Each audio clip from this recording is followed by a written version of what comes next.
Karnataka cadre के IPS Shivanshu Rajput के खिलाफ दहेज उत्पीड़न और हिंसा के आरोप में एफआईआर दर्ज की गई है। ये शिकायत उनकी पत्नी डॉक्टर कृति सिंह ने दर्ज कराई है। 41 पन्नों की शिकायत में पति के अलावा उन्होंने अपनी सास, ससुर समेत 7 लोगों का नाम इसमें शामिल किया है। वहीं आईपीएस शिवांशु राजपूत ने इन आरोपों का खंडन करते हुए कहा है कि मैं खुद ही घरेलू हिंसा का शिकार हूं और अगर मेरी पत्नी का एक भी दावा वो साबित कर सकती हैं तो वो अपने पद से इस्तीफा दे देंगे। टाइम्स ऑफ इंडिया की रिपोर्ट के मुताबिक बेंगलुरु में तैनात शिवांशु राजपूत 2019 बैच के आईपीएस अधिकारी हैं। वर्तमान में शिवांशु कोलार गोल्डफील्ड्स के एसपी हैं, जिसे शॉर्ट फॉर्म केजीएफ भी कहा जाता है।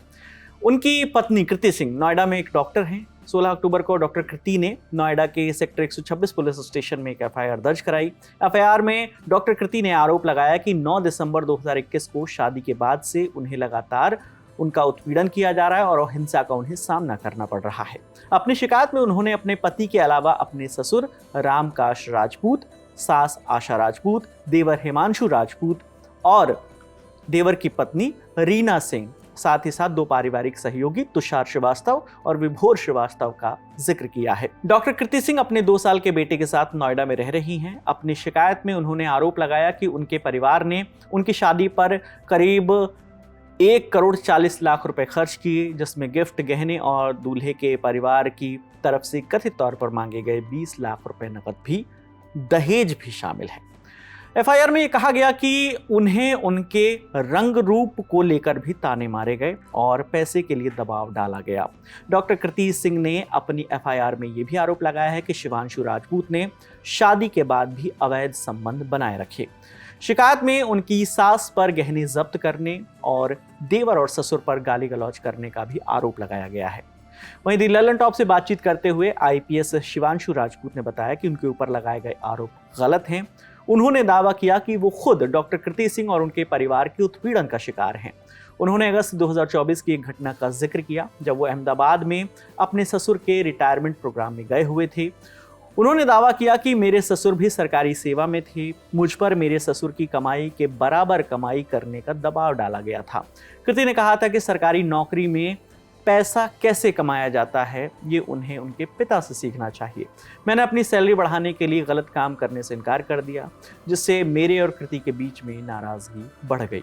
आईपीएस शिवांशु राजपूत ने पिछले साल 14 सितंबर को हुए विवाद का भी जिक्र किया।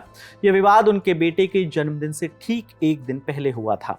आईपीएस राजपूत ने दावा किया कि कृति को उनके भाई हिमांशु और भाभी रीना से दिक्कत थी और उनके मुताबिक जन्मदिन से 1 दिन पहले कृति ने पूछा कि उनके भाई हिमांशु और भाभी रीना घर से कब जाएंगे। मैंने कहा कि वो बेटे का जन्मदिन मनाने के बाद कुछ दिनों में चले जाएंगे, क्योंकि हिमांशु इंटरव्यू की तैयारी कर रहे थे। आईपीएस राजपूत का दावा है कि इसके बाद डॉक्टर कृति और उनकी मां ने उनके साथ मारपीट की। आरोप है कि इस दौरान उनका फोन भी तोड़ दिया गया। उन्होंने ये भी दावा किया कि उनके पास घटना का वीडियो सबूत भी है। आईपीएस राजपूत ने मामले को आगे ना खींचने और शांतिपूर्ण तरीके से म्यूचुअल डिवोर्स लेने का फैसला किया। उन्होंने नवंबर 2024 में कानपुर में तलाक की कार्यवाही शुरू की, लेकिन मामला आगे नहीं बढ़ा। आईपीएस शिवांशु राजपूत ने यह भी बताया कि पहले उन्होंने एफआईआर दर्ज कराई है। उन्होंने बताया कि जून में उन्होंने मारपीट का एक मामला दर्ज कराया था, लेकिन डॉक्टर कृति के परिवार ने कोई जवाब नहीं दिया था। डॉक्टर कृति सिंह और उनके परिवार के खिलाफ 13 जून को बेंगलुरु शहर पुलिस स्टेशन में बीएनएस की संबंधित धाराओं के तहत एफआईआर दर्ज कराई गई थी। आईपीएस राजपूत ने कहा कि मैं बस आपसी सहमति से तलाक चाहता हूं और अपने बेटे के साथ रहना चाहता हूं। हालांकि शुरुआत में वो इस बात के लिए मान गई थी, लेकिन अब वो बदल गए हैं। चूंकि वो मेरी पत्नी है, इसलिए उनकी शिकायतों पर ध्यान दिया जा रहा है। अगर डॉक्टर कृति एक भी दावा साबित कर दें तो मैं अपने पद से इस्तीफा दे दूंगा। फिलहाल पुलिस इस मामले की जांच कर रही है। मामले में जो भी अपडेट आएगा हम आप तक लेकर आते रहेंगे। आपके लिए तमाम जानकारी जुटाने में मदद की है हमारे साथी अर्पित कटियार ने। मेरा नाम विकास वर्मा है। देखते रहिए दी ललन टॉप। शुक्रिया।